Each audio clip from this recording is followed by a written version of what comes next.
I'm sure many of you, just like me, had or have a full day of work ahead of us because we live in a society that has placed pressure on us to be prepared for outcomes that are out of our control.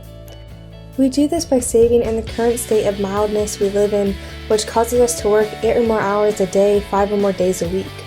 Now, I don't mean for this to sound like a complaint, but more of a discussion on the bizarre nature we live in. There are some of us who have escaped the pressure of normality, but like me and many others, the group of us who struggle through the extreme demands of being able to have a stable mindset and financial calmness are close or at burnout. We're always grinding on the edge, staying as close as possible, but making sure we never fall over. There's always more to be done. Though, when we do finally sit still, it's impossible to get back up. Why would we? Why would we subject ourselves again back into a state where our misery feels like a milestone towards our achievements? But it seems that most of the time we ignore the fact that this is the way we live, and we accept it once again.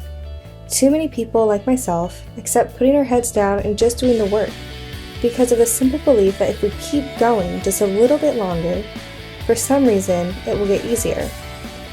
We'll finally have enough to live the life we want. But what happens?